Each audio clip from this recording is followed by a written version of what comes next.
Hello hi అండి, welcome back to my channel Navaneetha Telugu vlogs.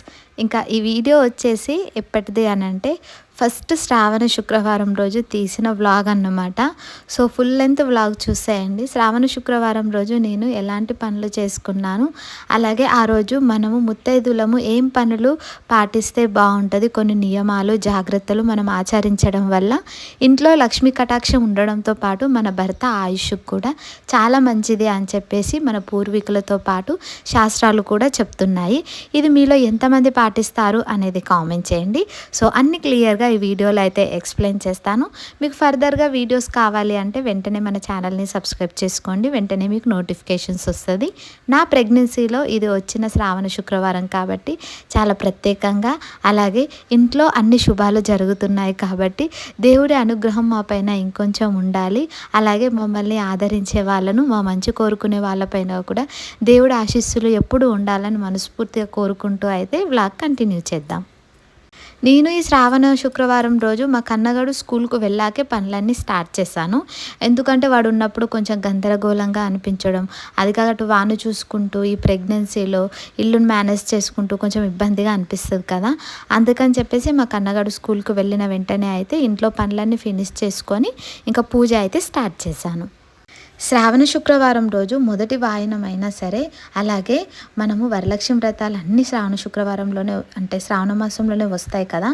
అందుకే శ్రావణ మాసం అనేది చాలా ప్రత్యేకంగా భావిస్తారు. పెళ్ళైన ప్రతి ఒక్క ఆడవాళ్ళు ఈ శ్రావణ మాసంలో భర్త చేత గాజులు, పచ్చగాజులు వేయించుకుంటే మంచిది. భర్తే వేయాలని లేదు, మనమైనా సరే చేతికి నిండుగా ఎప్పుడు అలంకరణతోని అంటే పచ్చటి గాజులతోని, నుదుట కుంకుమతోని అయితే ఉంటే చాలా మంచిది. ఆఫీసులకి, వేరే వర్క్లకి వెళ్ళేవాళ్ళు, వేరే ప్రొఫెషన్లో ఉండేవాళ్ళు అట్లీస్ట్ శుక్రవారం, శనివారం, సోమవారం అయినా సరే ఈ పద్ధతులను పాటిస్తే చాలా మంచిది అంటారు. ఇల్లు ఎప్పుడు కూడా శుభ్రంగా ఉండాలి, ఎప్పటికప్పుడు దీపారాధన చేస్తూ ఉండాలి. నేను మరీ చెప్తున్నానండి, ప్రతిరోజు కొంతమందికి పనుల వల్ల కుదరకపోవచ్చు, కానీ ఫ్రైడే, సాటర్డే అయినా పాటించడం చాలా మంచిదని నేను నమ్ముతున్నాను. మనము ఇంట్లో పూజ చేసిన వెంటనే ఆ రోజు కాళ్ళకు పసుపు రాసుకోవడము, అందులోనూ ముత్తైదులు రాసుకోవడం ఇంకా శ్రేష్టం కదా. ఇల్లు ఎంత శుభ్రంగా ఉంటుందో బయట తులసి కోటకు కూడా ఈ శ్రావణ మాసంలో తులసి కోటకు కూడా మనం దీపం పెట్టుకొని ఆరాధిస్తూ ఉంటే చాలా మంచిది. తులసమ్మ కటాక్షం కూడా మన పైన ఉంటుంది అంటారు. మీలో ఎంతమంది ఇవి తెలుసు, పాటిస్తారు అనేది కూడా కామెంట్ చేసేయండి. అలాగే ఈ శ్రావణ శుక్రవారం రోజే అంటే ఫస్ట్ శుక్రవారం రోజే మనకు ఒక గుడ్ న్యూస్ తెలిసింది. మన ఫాలోవర్, తన ఇన్స్టాగ్రామ్ ఫాలోవర్ మన ఓవులేషన్ ట్రాకింగ్ అవన్నీ ఫాలో అవుతున్నారంట. సో తనకి ప్రెగ్నెన్సీ పాజిటివ్ వచ్చింది.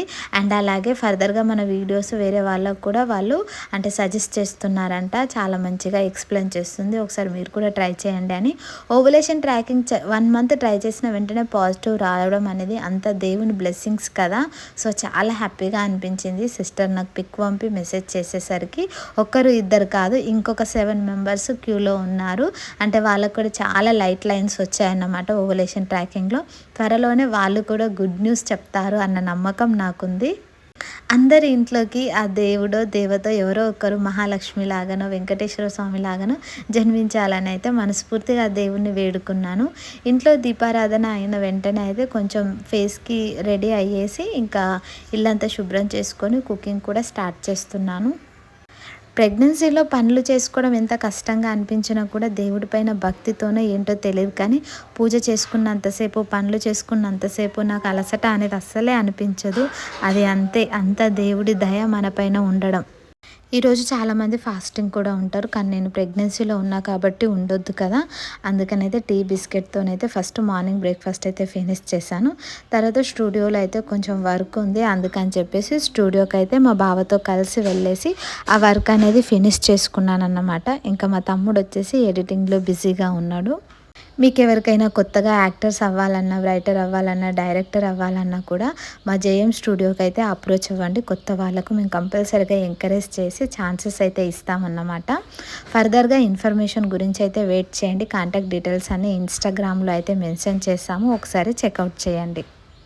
ఆల్మోస్ట్ వర్క్ అంతా ఫినిష్ అయిపోయేసరికి అయితే 11 అలా అయింది. ఒక 1 hour అలా రెస్ట్ తీసుకొని అయితే బట్టలు వాష్ చేసేసుకున్నాను. ఎందుకంటే రెయినీ సీజన్లో ఎప్పుడు వర్షం పడేది తెలియదు కదా, మళ్ళీ బట్టలు ఎక్కువ అయిపోతాయి అని చెప్పేసి ఇంకా వర్క్ అంతా అయితే ఫినిష్ చేసుకున్నాను.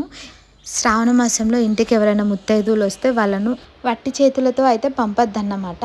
మనము ఏదైనా పసుపు కుంకుమ కానీ జాకెట్ ముక్క కానీ ఇచ్చి పంపాలి. మన ఇంటికి శ్రావణ మాసంలో ఎవరైనా ముత్తైదువులు వచ్చిర్రంటే సాక్షాత్తు లక్ష్మీదేవి వచ్చిందనే భావించాలి. ఇంటికి ఎవరైనా చిన్నపిల్లలు ఆడపిల్లలు వచ్చినా కూడా అలానే భావించి అయితే కనీసం కుంకుమ అయినా సరే నుదుటిన పెట్టి కాళ్ళకు పసుపు రాసి అయినా పంపండి, చాలా మంచిది అంటారు. అన్నీ నాకు తెలుసు, అన్నీ అందరూ పాటించాలని నేను అనట్లేను. కాకపోతే ఈ శ్రావణ మాసంలో కొన్ని ఇలా పాటిస్తే మన ఇంట్లో లక్ష్మీ కటాక్షం ఉంటుందని నమ్ముతాను. ఎంత దేవుళ్ళని మనం మొక్కినా కూడా మనం ఒక చివరన అయితే కంపల్సరిగా అమ్మ తల్లి లక్ష్మీదేవి మమ్మల్ని చల్లగా చూడు అని చెప్పేసి మన ఇంట్లో సిరి సంపదలు ఎప్పటికి ఉండాలి అని చెప్పేసి ఖచ్చితంగా మొక్కుతాం కదా. అందుకే శ్రావణ మాసం చాలా చాలా ప్రత్యేకం అన్నమాట. ఇంకా అన్ని బట్టలు కాబట్టి కొంచెం వాష్ చేసి ఆరబెట్టేసి ఇది చేసేసరికి అంటే బాగా టైర్డ్ అయిపోయినా. నా ఫేస్లో చాలా గ్లోనెస్ తగ్గింది కదా. ఒక్కొక్క మంత్ ఒక్కొక్క చేంజెస్ ఉన్నాయి. అన్నీ క్లియర్గా సెకండ్ ప్రైమ్ మినిస్టర్ గురించి అయితే వీడియో అప్లోడ్ చేస్తాను. మార్నింగ్ బెండకాయ ఫ్రై చేశానన్నమాట. కన్నగాడు ఇంకా స్కూల్ నుండి వచ్చాక మనకి ఫ్రెష్ అప్ చేసేసి ఇంకా వాడు టీవీ చూస్తూ తింటున్నాడు. ఇంకా తర్వాత నేను కూడా బయట కూర్చొని కాసేపు తింటున్నా. ఎక్కువ టైం స్పెండ్ చేసేది నేను ఇక్కడ బయటే అన్నమాట, స్ట్రిప్స్ దగ్గర. పిల్లలు క్రికెట్ ఆడుతూ ఉంటారు. కొంచెం సరదాగా అనిపించి చూసుకుంటూ అయితే ఇంకా తినేస్తున్నాను అన్నమాట. ఇంట్లో మా కన్నగాడు టీవీ చూస్తాడు. పిల్లల గురించి తెలిసిందే కదా, ఎక్కువ కార్టూన్ ఛానల్స్ చూస్తారు. ఇక ఎందుకులే మనకి ఇబ్బంది వాడిని డిస్టర్బ్ చేయడం అని చెప్పేసి ఇంకా బయట కూర్చొని తింటున్నా. తర్వాత ఈవినింగ్ 4:30 అరౌండ్ 5 అయింది. ఆ టైంకి అయితే మా తమ్ముడు వస్తున్నా ఇంటికి అన్నాడు. వచ్చేటప్పుడు ఏదైనా తీసుకురారా అన్నాను. అందుకని చెప్పేసి కట్లెట్ తీసుకొచ్చాడు స్వీట్ది. చాలా రోజులు అవుతుంది తినక. ఇంకా అలాగే పానీపూరి కూడా అన్నమాట. పానీపూరి ఎందుకో ఇంట్లో తింటే ఆ సాటిస్ఫాక్షన్ ఉండదు, బయట రోడ్డు పైన తింటేనే ఆ హ్యాపీనెస్, ఆ సాటిస్ఫాక్షన్. నాకైతే పానీపూరి లవర్ని. మీలో ఎంతమందికి పానీపూరి ఇష్టం అనేది కామెంట్ చేయండి. నైట్ డిన్నర్ టైం అన్నమాట. ఆల్మోస్ట్ 7:30కే నేను కుకింగ్ అనేది స్టార్ట్ చేస్తాను. 7:30కి. ఎందుకంటే మా కన్నగాడు 8 వరకే నిద్రపోతాడన్నమాట. సో అందుకని చెప్పేసి ఇంకా చపాతీలు ప్రిపేర్ చేస్తున్నాను. మార్నింగ్ చేసిన బెండకాయ ఫ్రై ఉంది, ఇంకా అదే సరిపోతుంది మాకు. కొంచెం రైస్ పెట్టేశాను. కన్నగాడికి నైట్ టైం అయితే మోస్ట్లీ కర్డ్ రైసే తింటాడన్నమాట. నాకు కూడా కొంచెం ఈ మధ్యన కడుపు మంటగా అనిపిస్తుంది అని నైట్ టైం మోస్ట్లీ నేను కూడా పెరుగుతోని ఒక 2 ముద్దలైనా సరే పెరుగుతో తింటున్నా. ఇంకొక చపాతీతోని బెండకాయ ఫ్రై వేసేసుకొని తినేసి తర్వాత అయితే కర్డ్ రైస్తో అయితే ఫినిష్ చేశాను నా డిన్నర్ని. మా బావ రానికి అట్లీస్ట్ 9:30, 10 అవుతుంది అన్నమాట. ఆలోపు మా కన్నగాడికి ఇంకా పడుకోబెట్టేస్తాను. ఇంకా అందుకని చెప్పేసి తిన్న వెంటనే కాసేపు అలా వాకింగ్ చేశాను. నా శ్రావణ మాసంలో మొదటి శ్రావణ శుక్రవారం ఇలా గడిచిపోయింది. చాలా హ్యాపీగా పీస్ఫుల్గా గడిచిపోయింది.